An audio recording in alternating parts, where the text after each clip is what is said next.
So hello, welcome to a new part of this little snooker adventure. This one's not a video from me. It's a brand new snooker podcast which I have titled Tom and Joe's Crucible Chat. Literally thought of that title 5 minutes ago and I thought that'll do. It's alright. Do you know what I mean? It's got my name. It's got the other guy's called Joe. If he wasn't, that'd be really bloody awkward, frankly. It slips off the tongue, that title. Does it? So...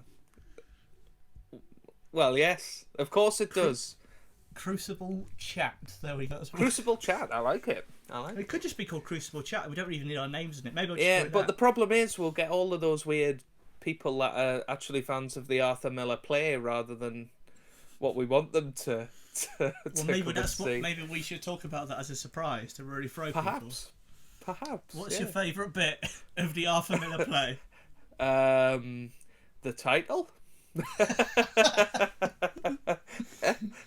Yeah, that's Gotta say, Tom, I'm an uncultured person that doesn't know many plays. and the only play you know is because clearly you turned up one day thinking it was going to be the snooker, and then the play was on, and you were like, "Oh no, where's Ronnie O'Sullivan? I got these people in front of me." Well, they did. Didn't they do a snooker like play? I think about a year ago, and I can't remember who the player was playing in it. It was somebody of the ilk of Stephen Hallworth or somebody like that. No, it was John Astley. I swear it was. Someone like that. And he had to like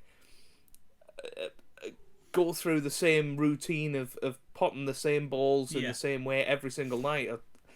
I mean, what a bizarre thing to get involved with. I mean, can you imagine Ronnie doing that or Judd? You know. I mean, I can imagine Ronnie doing it and it being a very short play, like literally. Ronnie, you've got to play for an hour. No, mate, I've done 5 minutes. I've cleared it. See you later. Yeah. I mean, that's probably a good start to this podcast because I thought it'd be nice to do a podcast chat about snooker that's a bit more irrelevant, a bit more light-hearted, because I think a lot of the snooker podcast people they're quite dry, they're quite sort of, very serious and very, they're just like the pundits on the BBC, but all the time. So I think it'd be... Well, the way I'd put it, they're all of the Eurosport ilk of it's got to be all about the snooker. You can't have the jokes, you can't have the nostalgia, you can't have anything like that. You can't have the corny phrases. I love a corny phrase. I love yeah. That's what makes snooker. Do you know what I mean? And nobody can get excitement up like a John Virgo, for instance. And that is just a fact. That match with Ding and Kyron the other day, I don't know how much you saw of it towards the end, but John Virgo was just on top form. Yeah. And I do not believe for 1 second people were feeling the same exhilaration watching it on other channels. Honestly. But hey, that's just my opinion. I'm sure we'll talk a lot about that. I love JV. We're very much going to be JV and Dennis Taylor stans. Is that what young people say nowadays? I don't know. I'm slowly finding out I'm not that young anymore, Tom. But no, but you're. I mean, we should say Joe. We introduced Joe slightly. That you are a YouTuber, probably the premier snooker YouTuber in terms of snooker video games. The number one guy on YouTube. Yes. Yeah, it's very kind that you say that. I think I'm probably the only one still going, if I'm honest. That still means you're number one, mate. That still means it still counts. Yeah. But very kind. But you also work in a school, so you must know some of what the kids say. Do the kids like snooker? I've not come across any particularly. That they're all very into Formula One, which when I was at school, nobody was into snooker except me, and there was only one other person that was into Formula One. So I'm very impressed that there's so many F1 fans. I guess it shows how much they've sort of diversified. But I've not come across any big snooker fans. I've come across people that might talk about it or say, "Oh, I've seen your snooker videos or whatever," and this, that, and the other. But I've never had somebody come in and say, "Oh, did you see Ronnie last night?" or whatever. Would that be which is sad? Would that be your favourite student if they did that? Well, I don't have favourites, famously, but of course I do, really. But I'm not allowed to admit that. But it would just be great because I never had that experience at school.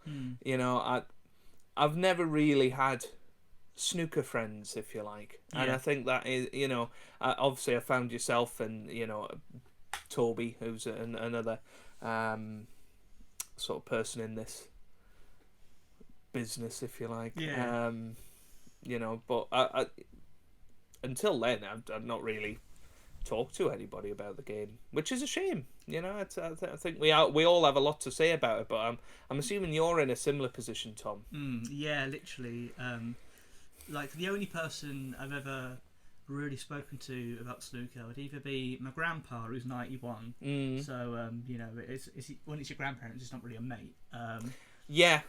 I mean, I've got an uncle that I play snooker with, and I talk to him about snooker, and he watches a lot, but it's not quite the same. I agree with you. It's like literally the only other people I've ever talked to about it are my current partner or my previous partner who I had a long-term relationship with, and both of them, I feel like they got into it eventually, but it was after them kind of putting up with me liking it a lot for a while. I remember watching a Ronnie versus Bingham match with a previous partner, and they only watched it because I went, look, when Bingham's queuing, he's at a right angle, and they found that really funny, and we spent the rest of the match going like, go on right angle, we're just cheering him on as if that was his name. But I've never really I think my girlfriend would come to the snooker with me. She does enjoy it and she does watch it, but at the same time it's I don't think she would have loved it before she met me. I think she would have known what it was and maybe went, yeah, it's all right, but I doubt she would have known that Ronnie's great and Judd's a bit of a dick, and just putting my my allegiance is very clear. So if you're a Judd Trump fan, then you can clear off. But it's nice to have people who enjoy it, and people who you could say something like, I know some people hate people talking about snooker history, but if you can say like Cliff Thorburn and you're like, I know who that is, like it's not someone. Well, exactly. I was about to say that. We've had many a conversation about David Lilly, and I think, quite honestly, right? I think yourself and Toby are the only two people that I could talk to, mention his name, and you would know exactly who I was talking about. And it's bizarre, but like you, my girlfriend's actually getting quite into the snooker this year, and actively asking to watch it, which is bizarre. It's a breakthrough year for your relationship, then. Well, yes, exactly. I mean, it is quite funny when she's like, when we're watching Kyron and Ding, and she's like, why have I heard of Ding Junhui before? And I'm like, right, well, this might be why, because he's one of the top players in the game, but has dropped out of the top 16. But then she's like, and what's the story of Liam Highfield? And I'm like, well, it's made a semi-final once, I think. I love that chat, because I have the same thing with my girlfriend, where she's like, who's his player? Is he good? And I can't have to go, well, he is good. He's top 32, but he's better than me. He would beat me, but you wouldn't expect him to beat a Sean Murphy. But then on his day, if Sean's playing bad, he could play. Do you know what I mean? It's that kind of. Yeah. You feel a bit like you're Betfred or something sometimes going like. Yeah. But what's so sad is that by the time we get to the UK Championship or whenever we actively watch it, a lot again, she'll have forgot who all of these are. So, do you know what I mean? Like, she's very familiar with sort of the top 16 now, I would say. Other than Brissell, she was like, I've never heard of him. I don't know who he is. So maybe Brissell, you shouldn't be running your mouth so much like you have been, this tournament. Yeah. Yes, I know. Still never won a match at the Crucible, but. And I think he should be silent until he does. Yes, correct. But no, I mean, I can't believe what we've talked about in the first however many minutes. 9 minutes already doing this, but that's That's great. Yeah. That's just exactly what we were saying. There's nothing out there like this particularly that I know of, and I'm sure there's people listening to this, if there is anyone listening to this, that will have very similar feelings, because snooker is unfortunately a niche sport now, and that I think true fans of the sport that know it inside out come very few and far between. I mean, when you even the pundits don't know all of the players. That's never it's never a good sign, especially when they're talking about someone who's ranked about 15 in the world, and they go, I've never actually seen this person play, and you go, oh, for the rest of the top 1 to 8, they'll be absolutely gutted then, because you've no chance of knowing who they are if you don't know who they are. Yeah. But no, that's good. Have you been enjoying the snooker? Have you watched a lot of it? Oh mate, I think it's I would say it's been one of the best starts to a tournament in a long time. Like, despite the fact there's not really been a close match. Like, as we're recording this, we've just started the second round. I don't think there's been a single decider. No. There's been a few matches that were like 10-8s or a 10-7 that could have been a 9-8 at one point, but then it went to be 10. Do you know what I mean? There's been ones that have been close, but there's been no deciders. But the standard of play from Mark Williams and Ronnie in particular has been incredible. Like, just unbelievably good. Like, for someone who's watched snooker for years, and then suddenly these players are seemingly finding a different gear, and I've never seen anybody play as well in one match as Mark Williams played against Jackson Page. On paper at least. I didn't see a lot of it live, but on paper, a lot of the breaks he was knocking in, that's bonkers. And Ronnie currently blowing away Mark Allen, who's no numpty really. No, he's not a numpty. He's not what Ronnie would call a numpty. But it's interesting you say about the close matches, and I think that's the only thing that we've been missing so far actually. You mentioned the 10-8s. There were 3 10-8 matches in the first round, and it was the 3 you would expect probably. The Kyron Ding match, Jack Lazowski versus Matthew Stevens, and Sean versus Maguire. Yeah. I mean, which I find very interesting. Well, that's kind of the thing, because when I was talking to my girlfriend about who has got through the first round, she said, "Oh, was there any shock results?" And I thought, well, Ding is a shock, but he is a qualifier, so that's partly the reason he's against Kyron. And then the only other shock, really, for me was Barry Hawkins. Yes, And I think the only ultimate shock. I think Brissell, I would have favoured him to go through, but it wasn't a massive upset. Yeah, really. Especially when you know Brissell's not won at the Crucible before. I guess some people might have seen Murphy as an upset, but I just thought he's not playing well. I saw it coming. Yeah. He's not been playing well, and Maguire is. But then Maguire hadn't been playing well either. For me, it was 2 players who you would have seen in the draw 10 years ago, and had fear, but now I think not so much. But having said that, Stephen Maguire is currently blowing away Zhao Xingtong, which I didn't see coming as well. Mate, that was one of those where I hadn't been watching the match, and then I just checked the score, and I was like, what? No, I thought the internet was broken or something. I was genuinely. Well, last night it was fairly close, and then Maguire just started reeling off a couple of frames, and he seems to have just started that again today, as we're recording this. But I mean, it could be one of those matches where you see a turnaround. I wouldn't be surprised, but I'm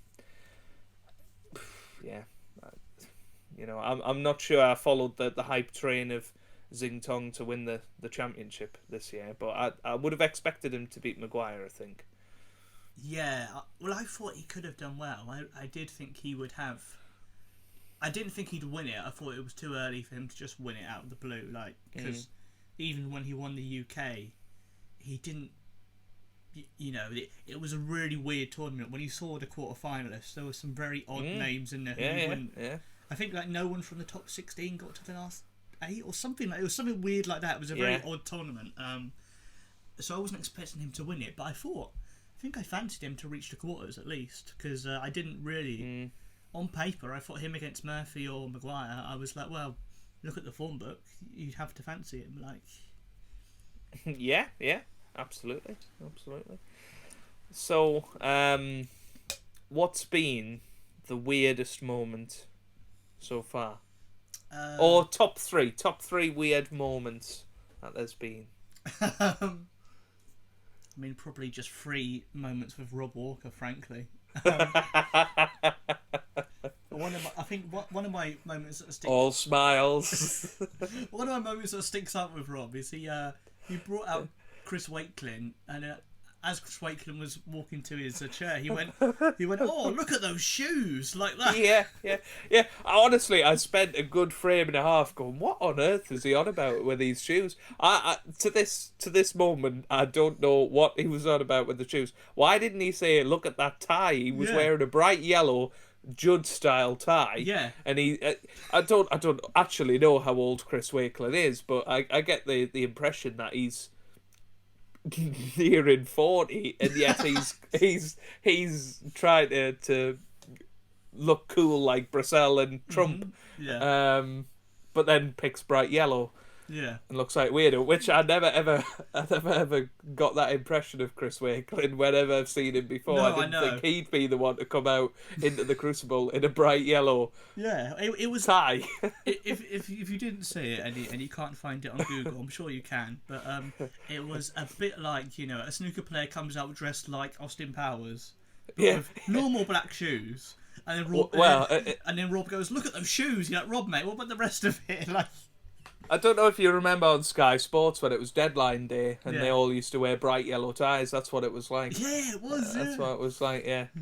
So that was. Or supporting the Liberal Democrats. But, yeah, Chris knows the local elections are coming up. Do you know what I mean? Vote for Chris. If the snooker crew doesn't turn out, he'll just. But yeah, that was a weird moment. That was a weird one. I think there was also a moment during a match where Stuart Bingham just kind of whacked his hand on the wall Stuart Bingham whacked his hand on the table to get rid of something, and then Rob sort of went. Rob was on commentary and went, "Oh, I don't know what that was," and then they showed a replay of like a little fly on the table, and Rob went, "Oh, well, that's what it did look like." And I was like, "What, Rob, mate? What? He does just say everything he sees. He can't see something and not go, oh, that's the thing." Like, well, he thinks he's playing catchphrase. That's the thing. Oh, he'd be great. I mean, he'd be great at the game show catchphrase, even though he tries far too hard to instigate his own catchphrase. Yeah. What I don't get is the ones that he has actually made that are pretty good, he doesn't use anymore. Like, "Let's get the boys on the bays." He doesn't do that. That was one of his good ones. I liked it. Yeah. No, it was. Had me in fits of laughter talking about Rob Walker's big one, but yeah. What other weird ones have you seen? Anything that springs to mind? Well, I mean, I don't know if you've seen today about the pigeon. No? In the Crucible. There was a pigeon in the Crucible.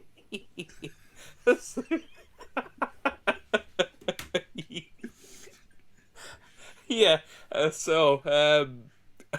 There was just a moment, and it was Bingtow versus Selby, and there's like a little clip of it on BBC on the Sport app. So you just see this pigeon like flap down, and Bingtow sort of pull a face of disgust, and Selby's out of the arena at this point, and it lands on the table, and you can hear Ken saying, "Oh my goodness, like, have you ever seen anything like that? Can you get your breath?" All of that, and then it flies towards the commentary box, and John Virgo goes, "Where's the pigeon going?" And like the camera is like on the commentary box, and you can just see John Virgo like looking at this pigeon. And truly bizarre. And then it like flies across the arena and nearly wipes out Mark Selby as he's walking out down the steps. But that was definitely up there as a weird one. But another one, we were talking just before we came on air about hairlines. And I think it was Steve Davis. Yeah.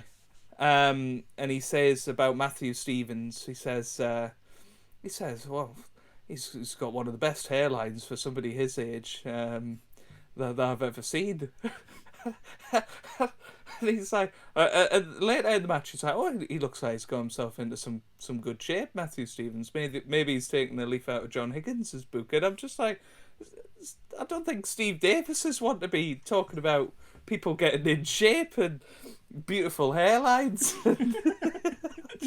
It was just purely bizarre. Maybe Steve's decided he wants to try and make snooker. Maybe Steve has decided he wants to try and make snooker sexier. That's his. Yeah, but I just don't know where it came up about his hairline. It was just one. It was one of those bits of commentary gunk that I've no idea why he was talking about that and what on earth he was on about, really. But it shows how entertaining the snooker was. I mean, yeah, he comes up with some. It's strange because I always got, part of the joke of Steve Davis in the 80s was he's supposed to be quite boring.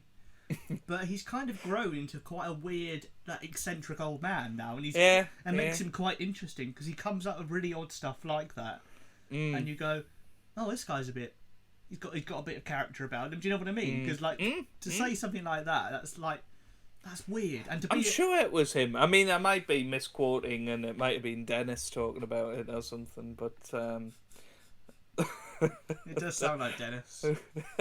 I have to say, as much as I love Steve as a pundit, I can't be arsed with him in the commentary box. I don't know why. It's just, I just think there's some people in the comment box I just can't get away with at the end of the day, and Steve's one of them. What is it, and what's wrong with Steve Davis? Is it his voice? Is it his? No. Well, he does breathe heavily into the microphone sometimes. Like Dennis does, but again, he's trying to make snooker sexy with his heavy breathing into the microphone. Yeah. He hasn't quite got the commentator's eye. Of the shots, he will quite often sound incredibly surprised. Like, does that red go? And then there's a massive gap between. There's always a gap, but that is the weirdest. I just want to interject because John Virgo, and it must have been in the past 3 or 4 years. He started going like, "Oh, can you get to it?" Then he goes, "There's always a gap," and it's such a weird catchphrase. Like as if people are going to go, "There's always a gap. There's always a gap to get your ball through." And the other ball, there's always a gap, everybody. It's so weird because he says it a lot, and it's that and Dennis Taylor's DDK when he goes, "Oh, he's got the DDK, the dreaded double kiss there." Yeah. And it both feels like they've gone, "We need new catchphrases to freshen it up." Yeah. But you know what's so sad? I think Judd has almost single-handedly ripped some of the heart and soul out of the BBC team, just with his comments about, we shouldn't talk about the past and this, that, and the other. And I do physically notice Virgo and Dennis Taylor sometimes. They start talking about it and then very quickly stop. They don't go on these 5-minute rambles about things anymore, and they don't go, there's Patsy Fagan or whatever too much. But and I just think it's a bit of a shame because that's their style. Do you know what I mean? That's how they communicate to the audience, and I think we almost have to imagine most people that are watching the BBC probably only ever watch the World Championship or at most the 3 Triple Crown events. And they're not absolute snooker anoraks like we are.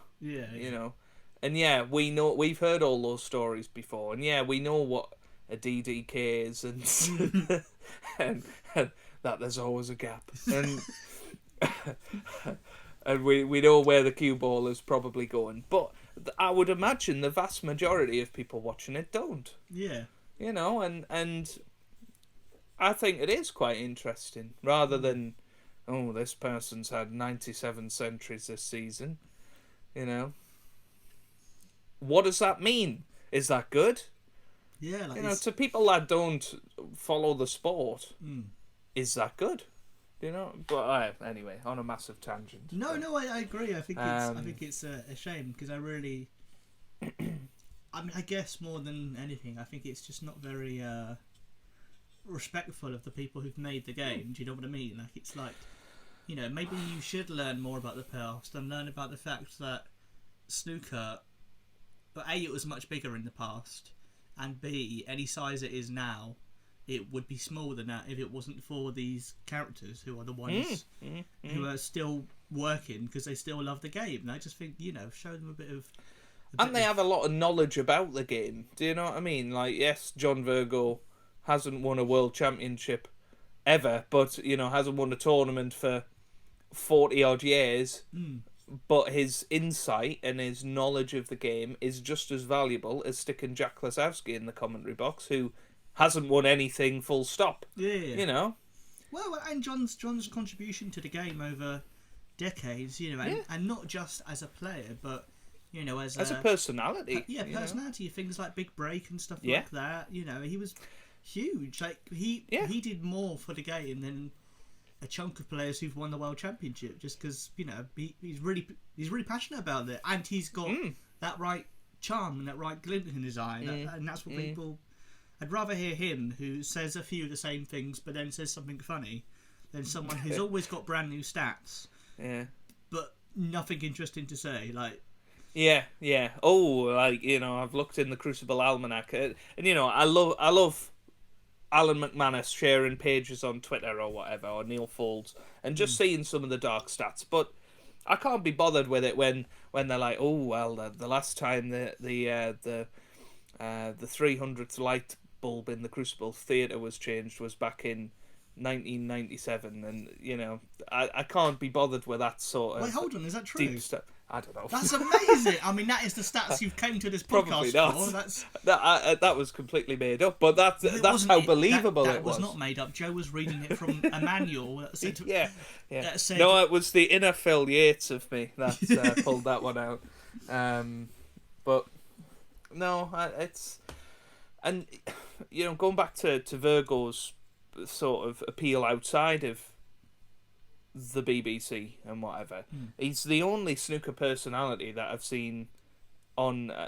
he's been multiple times on Good Morning Britain, for instance, doing an interview about snooker and doing some trick shots on live TV on a morning breakfast show. And, you know, I never watched Good Morning Britain, but I've seen clips on Twitter and whatever of John Virgo on there, and I'm like, what? You don't see Judd Trump on there trying to promote the game, and no, that's true. You know, well, you wouldn't see Ronnie on there either, but, you know, but he does. Ronnie still is a big personality on. Yeah, I mean, Ronnie's appeared on like cooking shows randomly, hasn't he? He just turns up. Well, Stephen Hendry did MasterChef, so, you know, and Steve Davis did I'm a Celebrity, Get Me Out of Here. So I think you'll find that the BBC pundit team between them have probably done more to promote the game than than everybody else combined. So, you know, Dennis Taylor did Strictly. Yes, he did. I'd love to see John Virgo on Strictly. Well, I believe the late great Willie Thorne also did. He Strictly. did, yes, he did. Yeah. But, you know, it shows that era of personality, and I think it sort of stopped with Stephen Hendry. I think he was the last one of that sort of era to have a reputation that absolutely transcends everything and becomes a household name, like Ronnie O'Sullivan is now, but I think that's through his success rather than being, you know, front and centre everywhere.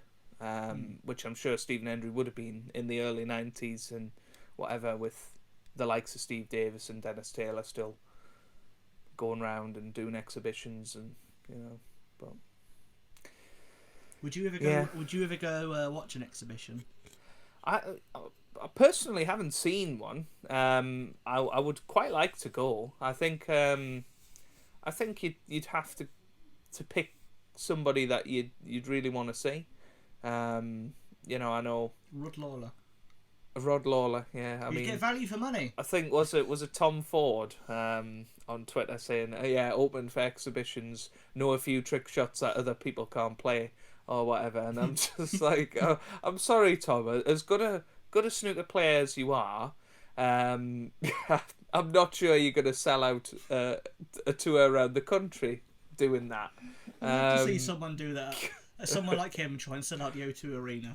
Yeah, special guest Rod Lawler. Yeah. And 2021 World Seniors Champion David Lilly. I mean, I'd go. We'd be the only two there. Yeah. And people will have gone thinking, oh, well, where's John Virgo? Where's Dennis? But no, I'd love to go and see a sort of snooker legends one, where they have a few of them like Ronnie or Doherty or and John Virgo usually does the MCing, and I think that would be quite fun. But I've got this overriding fear of don't meet your heroes or whatever with them all. I think they've all just got such a godlike place in my mind of respect and whatever, and I do worry that if I ever bumped into one or had a chat to them, that I would just be shattered. Do you know what I mean? But... Okay, if you could ask Ronnie, he's your favourite player? Yes. Yes. Yeah. That's just for the. I know that, but for the listeners, so saying they know why I'm picking Ronnie. If you could ask Ronnie, one question, what would you ask him? Oof. And he might hear this. This is going out on the internet. We never know. Oh dear. I don't know. I honestly never thought about it. I'm gonna say something silly like, how did you rate me 155 on Snooker 19?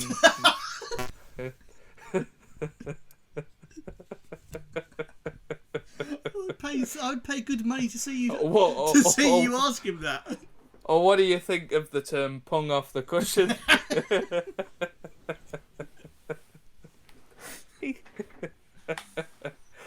Just him going like, well, yeah, I just people can do what they want. Really, it's a good break on Snooker 19. Yeah, very good. Yeah. You got snooker what? Any ranking points for that?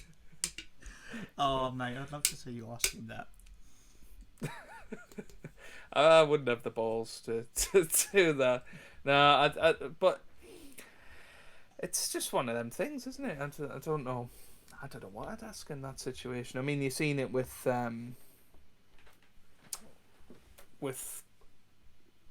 people that have. I think that they did a feature.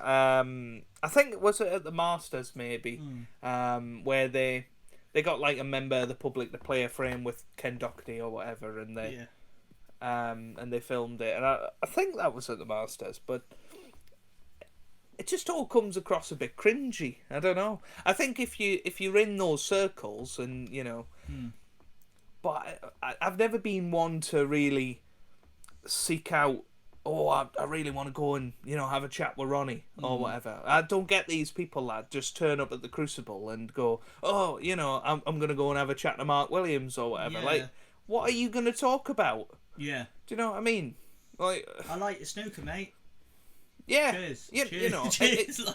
I would absolutely love to get involved in the backstage and the sort of press at the Crucible and whatever, and be part of that thing. But I think if you're not part of that, it just comes across a bit cringe. And people have said quite often to me when I've talked about certain players, and particularly Judd Trump, funnily enough, when I've talked about him in podcasts, and I think when we've talked about him in podcasts in the past, and people will go, oh, well, I met Trump in Bristol and he's a fantastic lad or whatever, and it's like, well, good for you, you had a 30-second conversation with somebody, and I don't know. for me, it's just a little bit cringe. But I would think about that in all manners of life, and you know, when I see people on Twitter or whatever, you know, proper getting video cameras in people's face and like, oh, he's shopping in Sainsbury's or whatever, and you're like, oh, wow, you know, they've got lives. Breaking news, but well, because imagine someone doing that with a lower ranked player. Like you could do that with a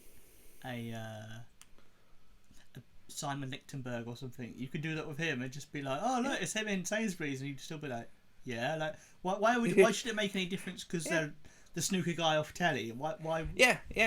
But I get it. To I'm a teacher, and I get it quite a bit. Where, like, my girlfriend also teaches at the school, and the kids have very much now worked that out and whatever, and they might see us at the local shop or whatever, and they're like, oh, you know, I saw you and Miss so and so in Sainsbury's or whatever. Since we've got a brand deal with Sainsbury's, I'm just going to keep mentioning. I mean, it's really disrespectful that they call her Miss so and so. Do you know what I mean? But, well, exactly, yeah.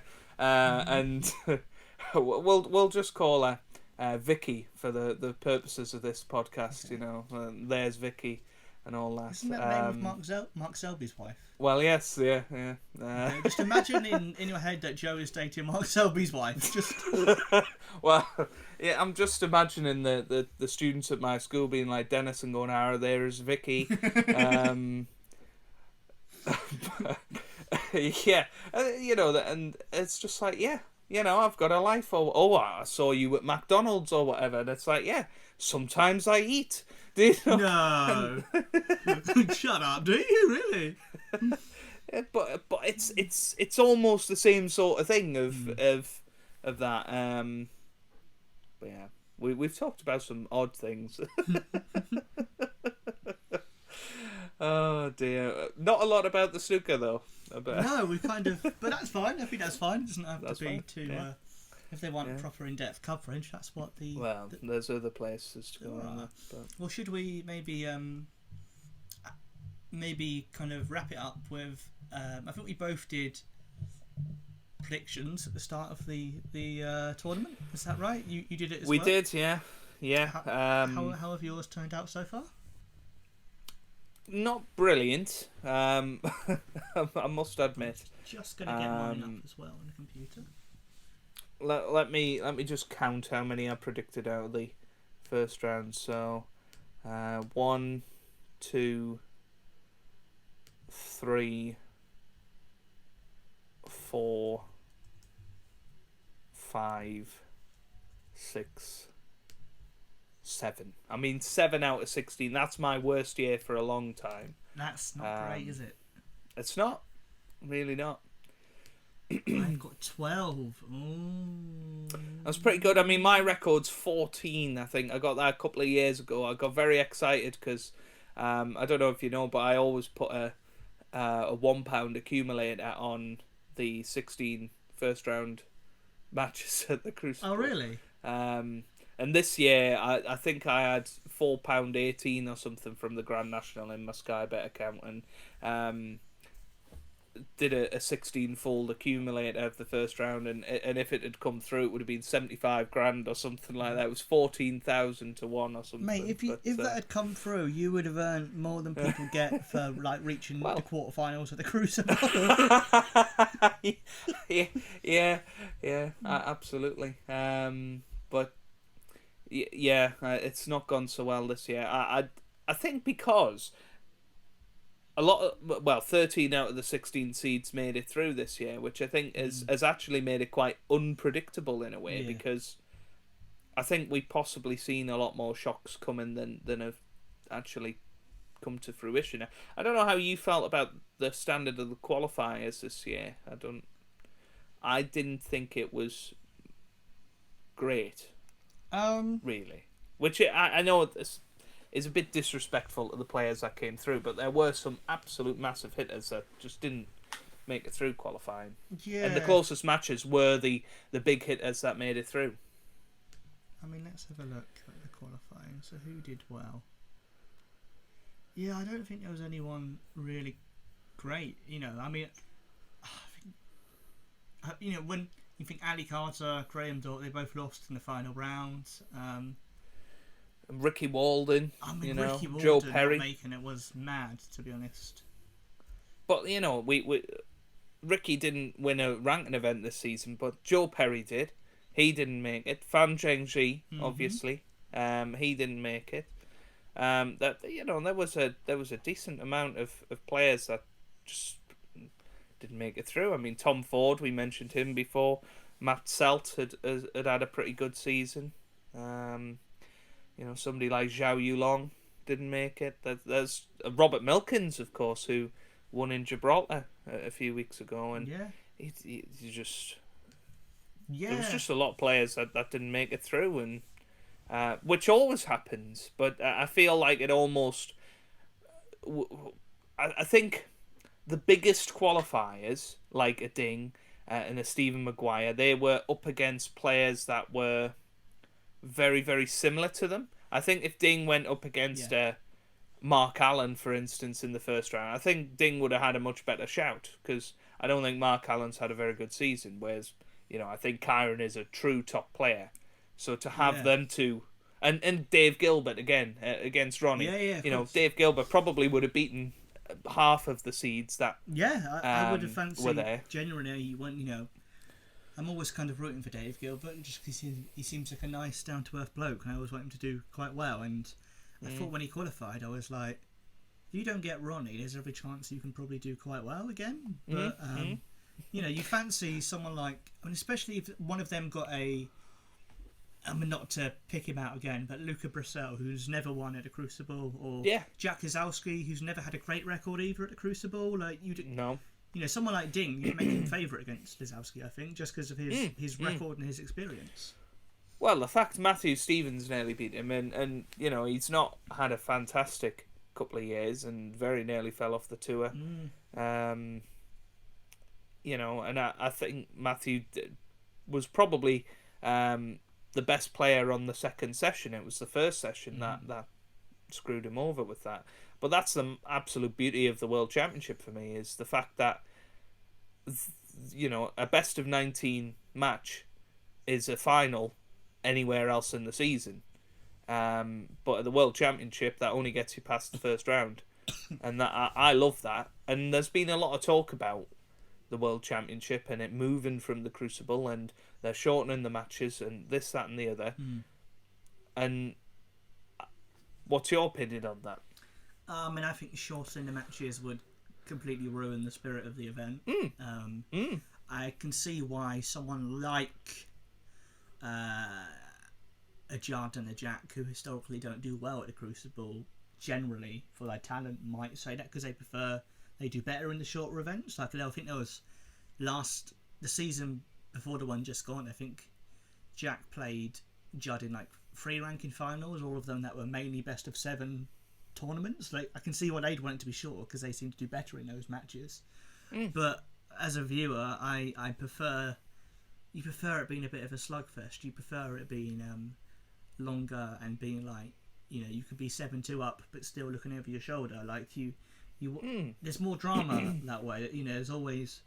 There would be far less drama in a football match if it was 10 minutes long, and I think the same thing applies to snooker. There's more drama because of the length. There's more scope for comebacks, for shocks, and for surprises. I think making it shorter would only be for the loss of the game.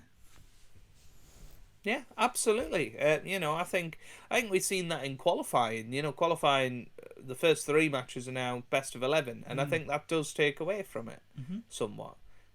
I think once you've got it a best of 19, you can see these massive comebacks, and best of 35. There's just nothing like it in sport. No other real sporting event has a 2-day final. Yeah. And that's something that I think we should really treasure about snooker. And it's once a year that you have to play long matches, and that's it. We're not saying go and make the Masters best of 30, or we're not saying make the world's best of 75 like it used to be. Yeah, it didn't. You know? Yeah, it used to be literally best of 75, wasn't it? What was the longest? I think it was 73. I think. Yeah. Well, it was. I think it used to be first to 38 or something. So maybe it was 75 actually. Let's have a quick look on Wikipedia page so that we can tell them how long it used to be back in the day. When... Yeah, back in the day when we first got into the sport. Yep. No, but you know, I mean, we're both relatively young fans of the sport. We're younger than Judd Trump, at least. Do you know what I mean? And he says, "Oh, nobody my age likes snooker or whatever." Ooh. So, Joe, the 1952 Snooker World Championship. Yes. It was Horace Lindrum against Clark McConchie. Oh, how did I forget? It was a classic, mate. Horace won it by 94 frames to 49.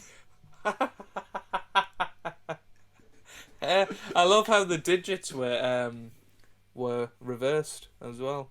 94-49. I mean, what are the chances of that? The competition was played as one continual match, held over 145 frames. How many sessions? It says Lindrum won the match, taking a 73-37 lead early on the 10th day. On the 10th day. I mean, imagine if that went to a decider. Yeah, but what I like, he went on the 10th day, but they still had to play another 30-odd frames. Right, well look at I've pulled up the 1950 World Snooker Championship. So the first match was Albert Brown versus John Pullman. Oh, I liked Albert Brown. From the 12th to the 17th of December 1949. And that was held in Bradford. Yeah. And then Bradford kicked them out, and we went for George Chenier and Peter Manns from the 2nd to the 7th of January 1950 at the Bluebell Hotel in Scunthorpe. And then Walter Donaldson and Kingsley Kennelly, you know, the greats, 9th to the 14th of January 1950 in Bolton. So they're going right round the country here. Then you had the great Fred Davis against Alec Brown, 16th of July to the 21st of January in Accrington. And then you had Walter Donaldson against Albert Brown. So Albert Brown must have beat John Pullman, I'm assuming. Oh, well done, Albert. Good job. 6th to the 11th of Feb in Newcastle. There you go. We are. You must have been there, Joe. And then, I mean, then you had another match in that time frame, Fred Davis versus George Chenier. And then Fred Davis played Walter Donaldson on the 10th and 11th, and then the 13th to 18th of March 1950 at the Tower Circus in Blackpool. You know, that, I mean, and that match was 51-46 to Walter Donaldson. God. So, yeah. So, yeah, really, they shouldn't complain at all, should they? Well, yeah, they played. So, what is that? A best of 97? Is that what they did it as? Like. So yeah, best of 97 that was in 1950. I just picked a random year, and well, you know, but it's not. I guess it's not even. Well, it is best of 97, but back then they used to play all of the frames by the looks of it. Well, look at that. So in qualifying round 1, 35 frames. Yeah, they did. It wasn't best of. It was just 97 frames. So round 1 was Sidney Lee versus Conrad Stanbury. And goodness me, they actually have... Oh my God, they actually have Wikipedia pages. And he won 2015 in a 35-frame match. I mean, this one, the great Willie Smith against Bill Withers, 28-7. I like, what on earth? Why would you even bother? Do you know what I mean? Yeah, because that would mean over half of the match would be when the match was over. You know who's going to win, and you've got to finish all the other frames. Yeah. And then there's this match. This is weird. So you've got Herbert Holt against Dickie Laws. 26-9 he won in the first round. And then he goes to the second round and withdraws. He's played 35 frames to get through to round 2, and then he's withdrawn. You know. I mean, people just had better names back here, didn't they? Like Herbert Holt and Dickie Laws. But I mean, we could talk for days about snooker. I mean, I'm just reminded me about Fred Davis, and he reached the semi-finals at the age of 60 odd or something, didn't he? And something ridiculous like that. And it actually got me thinking about Steve Davis, and I think his greatness is actually underappreciated a little bit. He was in the top 16 at the age of 50, which we're raving about the class of 92 and they're in their 40s and still at the top of the game. Steve Davis was 52 or something when he dropped out of the top 16. Yeah. And he got to the quarterfinal of the World Championship in 2010. Yeah. Stephen Hendry was nowhere near that, And yeah, it's crazy, isn't it? Yeah. I don't think that's talked about enough, actually. And I know this. In theory, the standard of play wasn't quite as good, but yeah, but it will be interesting to see how long the class of 92, so to speak, do keep going. What are your thoughts on that? Do you think we'll still see them knocking about in 10 years, or? I mean, part of me thinks yes, because I'm sure if we had done this podcast 10 years ago, firstly we would have basically been children, we'd be much younger, but secondly I think 10 years ago we would have gone, no, they'll be gone by then, do you know what I mean? And they're not.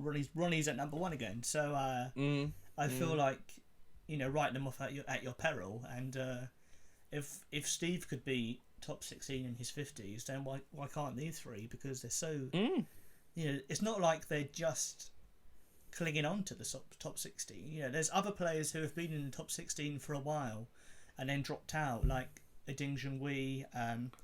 It looks like Sean Murphy's probably going to slide out before next year, I think. Well, Neil Robertson dropped out the top 16 a couple of years ago, didn't he? Because he wasn't at the Masters, so... Yeah, so there's always, but they've always stuck around, and... Yeah.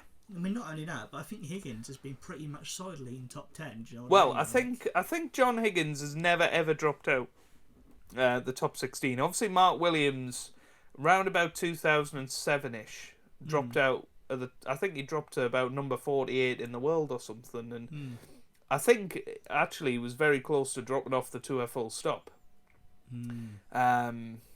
Which he'd always said, as soon as I drop off the tour, that's when I'll retire. And then all of a sudden he found his form back, got to world number one in 2011 or something, then dropped out the top 16 again about, 6-7 years ago, I think. I was looking at it, and he actually didn't qualify for the 2017 World Championship, and then went and won it the next year. That's mad, isn't it? It's weird, because I feel like when Mark himself says he's not on the same level as Higgins and Ronnie because of the fact that they've won more ranking titles and all that, but I think Mark coming back from that, makes in terms of having raw talent and persistence and drive, that puts him up there with them. I think just because it's such a big achievement to be at the top, fall down, and then get back up. Like in any sport, that's incredible. You wouldn't see a player playing in League One and then getting back to the Premiership that often in football. So I think for him to do that is amazing. Like, absolutely, and obviously Ronnie dropped out the top 16 the year he took a year out of the sport. I mean, I can't believe Ronnie took a year out of the sport. I mean, we talk about what would snooker be like without Ronnie. Well, we had it for a year. It's crazy. I think the fact that he came back and won the World Championship and considerably changed the rest of his career. Had he come back and lost to Marcus Campbell in the first round or whatever, would he still be playing today? I don't know, because he would have been 30, 35 in the rankings or whatever, and having to qualify, and I don't know if he could be bothered with that. But back in those days when you had to qualify for every tournament, and I don't know, just an interesting thought really for people to ponder. Let us know in the comments below. what you think about these things. Yeah, if there's anybody out there listening to this. So what are your big predictions going forward in the World Championship? Who have you been impressed with, and who do you think's actually going to go on and I'm going to say do the business? I'm just going to get the draw up on Wikipedia. I've been really impressed by Williams and Ronnie, and they were my pick to reach the final at the start, to be honest. So I still fancy them to at least both be in the semi-finals. And I think Neil Robertson, I think the semi-finals for me, I think it'll be Ronnie and then either Higgins, Robertson, Mark Williams. The one semi-final I can't pick is between Kyron, Wilson, Stuart Bingham, Anthony McGill and Judd Trump. I can't really pick who's going to get through out of those four. It's actually quite crazy to think that one of those four is going to be in the semis. Yeah. I think form-wise this season, none of them have really performed. No. Particularly Bingham and McGill. I think Trump has been well off the game, and Kyron's been very, very quiet this season. Very quiet. So that's very interesting how much the draw has been very kind to them to group them together, really. Because I think if they were individually elsewhere in the draw, in the same quarter as a Ronnie or a John or a Robertson or Williams, then I don't think they would be getting to the semi-final. To be honest, so. But that's why I find it A, really hard to predict. Yeah. B, part of me wonders, because if one of those gets through, whether they'd feel like they've got a free roll of the dice, whether they'd be like, well, I wasn't expecting to get this far. I've had a really crap season, but like when Bingham got to the semi-final last year, he had a bit of a quiet season, got to the semi-final somehow, and then he almost beat Selby. He was incredible in the semi-final. So maybe him or Kyron or McGill or Trump. I mean, I can't call any of those matches. I can't. I will not be watching the McGill Trump match. That's a dead cert. Why, Joe? They've got a license to thrill, and you love James Bond. A license to thrill. Anthony McGill. I mean that had me in bits. But yeah, ever since the Jamie Clark incident with Anthony McGill, I've never really sort of forgiven him for that. And yeah, that really put me off him.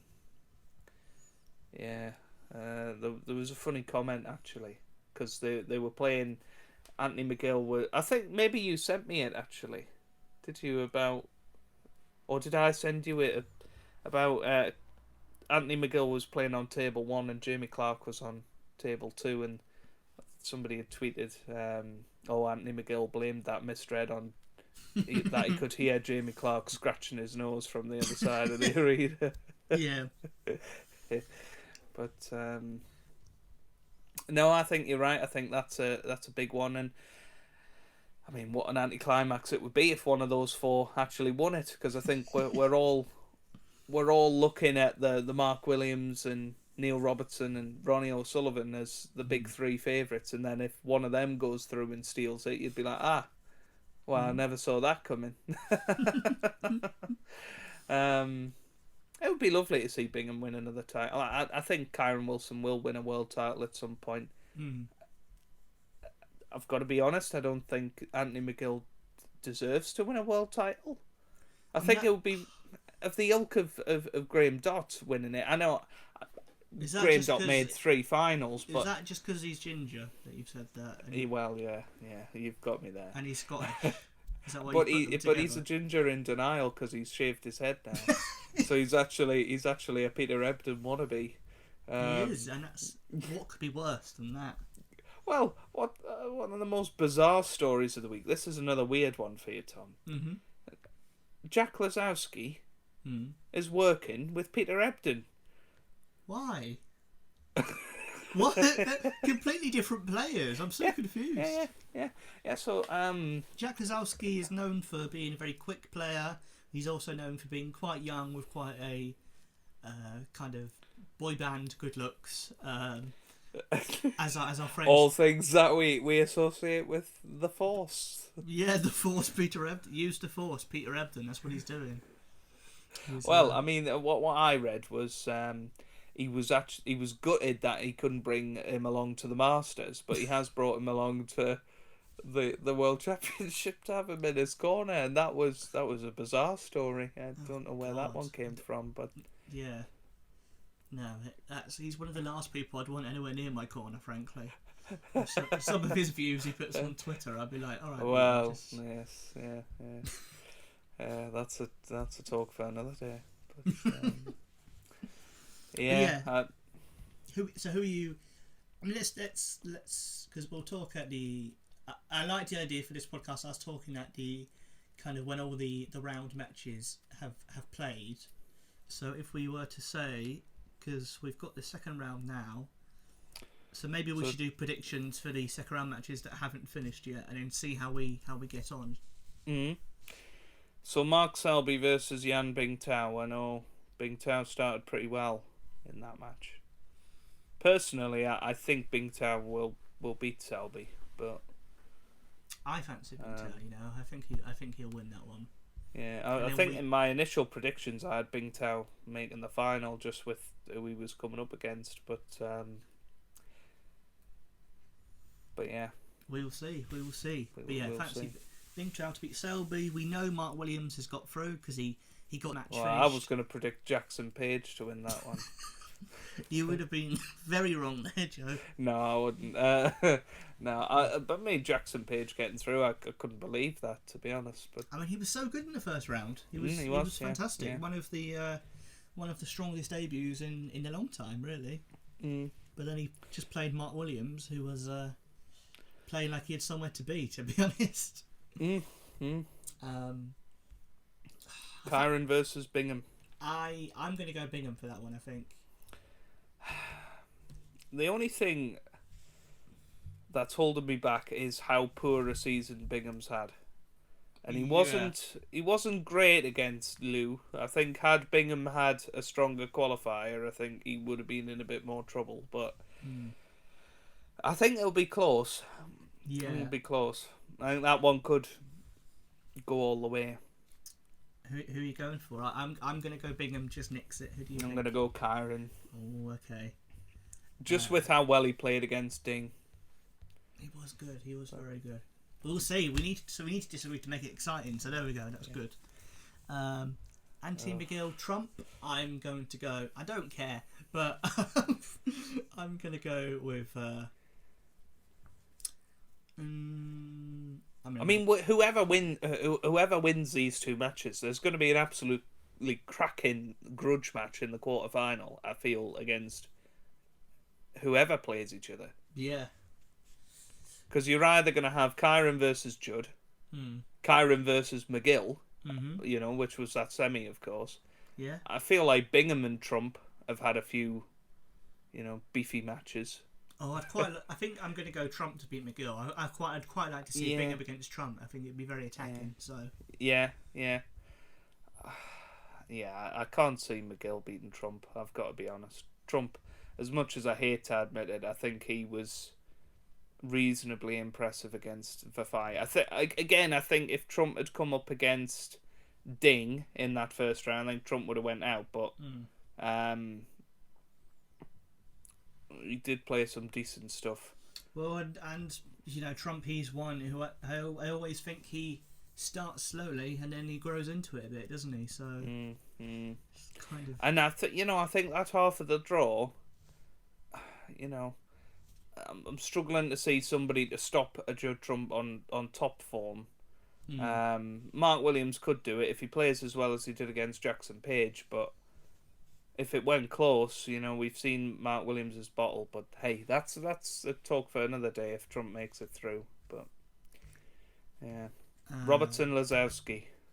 I'm gonna have to go Robertson. I think it's just in his form this season, he's been the player, isn't he? He's been, I think it's a shoe-in that match. I'd be very surprised if Lazowski. I watched a lot of that match against Matthew Stevens because Stevens is one of my favourite players, but Lazowski's he's just the same old player all the time. He has moments of absolute brilliance, and then he has moments of nonsense, and I just can't see that holding up over the best of 25 against anyone. Yeah, I think he's like a bit like Tepchaya, who every season people go, oh, he's a great, very exciting, very good potter, very good attacking player, and if he just refined the rest of his game, he'd be amazing.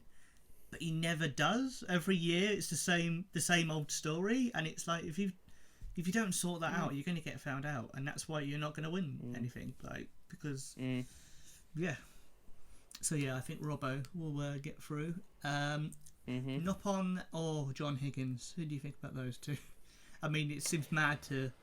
Again, your instinct is to go straight away Higgins, but I think Tepchai was very good against Higgins. I thought I thought Higgins wasn't great against Tepchai. He pulled it out at the end, but Noppon was very good against Luca Bracel. And he took Selby to 13-11, I think it was, last year. So I think it'll be close. I think it's a big first session. I think if Noppon comes out of that 6-2, for instance, I think he's going to take some stopping, but over the best of 25, you really struggle to look beyond Higgins. Yeah, well, my instinct says Higgins, but I think just to keep it interesting, and just because there's always one player who kind of has a breakout thing at the Crucible, it seems, who's never got that far, and they get to a quarter or a semi, and I'm going to say I think that could be Noppon getting to the quarterfinals. So I think he could surprise Higgins there. And when in the last two, they're basically over because they've played the first two rounds. So, I mean, do you think Xingtong can make back his match against Maguire? Currently 11-5 down. Do you think that's over? First to 13. Well, use an old cliche when you feel if your opponent needs two frames, then you've still got a little bit of a chance. But I mean, Xingtong realistically has to come out and win the first four frames in the morning. Yeah, and that's not going to be easy. But he's capable. He is capable of winning that match. But you can't back against Maguire with an 11-5 lead. That would be a big shock if he didn't win that. So.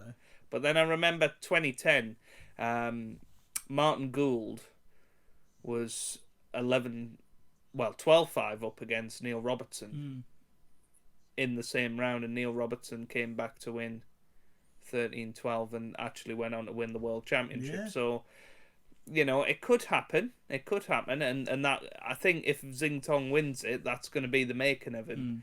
If winning two ranking events this season hasn't already been, I think if he does come back, that will be the making of him. But go on, I'll give Xingtong a shout just to make it interesting. Well, I think he's absolutely mad, but he said it okay. I've talked myself into it. Well, I'm going to stick with Maguire because you're the safe betting man rather than the 14,000 to 1 betting man. You say that. I think Mark Allen's going to beat Ronnie O'Sullivan. He's going to turn around his. I wonder what odds you can get for that. I mean, I think he might be Leicester City style odds. I think, to be honest, at the moment to turn that around. Yeah, I mean, Mark Allen was dreadful in his first round match. I don't know how much you saw of that, but he was pathetic a lot of it. I don't know what it is about Allen at the Crucible, but every year he just seems like he doesn't like being there. He seems he's just unhappy. He doesn't seem like he's pumped up for it. I don't get it. Yeah, because he's such a good player. The World Championship. What a tournament and what a venue and what history has been and what an honour to play there. And yet they're more it's cramped or it's noisy and the facilities aren't great, and it's like, just get over yourself. You're playing at the Crucible. But also, I think it's so tone deaf when there's lots of people who've lost their jobs or struggling to make ends meet, and you're getting paid 20 grand to play snooker. Just play snooker. Like, Jesus. Yeah, Never mind what they get paid. Yeah. Stop talking about having to wear a suit for work. Do you know what I mean? Yeah. Like, plenty of people. personally, I love the dress code. I love bow tie and waistcoat. Yeah, you wear it. You wear that to work, don't you, Joe? Well, at the school. Not quite that out there, but somebody in the department does. But, I would just end quickly with another fun thing I saw recently is that when Kyron Wilson's son had to go to school dressed up as his hero, his son went dressed up as Kyron Wilson. oh, And it's a really cute. and all the kids were like, "Oh yeah, you've come as Kyron Wilson." And there's a really cute. with your little He did. He had a little. He had a little beard drawn on. That's hilarious. And, That's hilarious. I'm just. Yeah, I think I did see. I think I might have sent it to you. You might have even sent me it. Yeah. That was that. Yeah. There must be a way of. I'm sure if you type in on Twitter, Kyron Wilson's son, or Instagram, it'll pop up because it's got him and he's got his little dad's facial hair there, and it's very cute. Yeah. Do you know what I mean? Like, and I love the fact there's at least one kid. You know, going back to what you said earlier about not many kids at school liking snooker. I like the fact that on that day there was one kid dressed up as Kyron Wilson. That must give us hope. It is his son, but it still counts. You know what I mean? Yeah. Yeah. And how many out there were dressed as Judd Trump? Like, none. 1-0 Wilson. There we go. Yeah.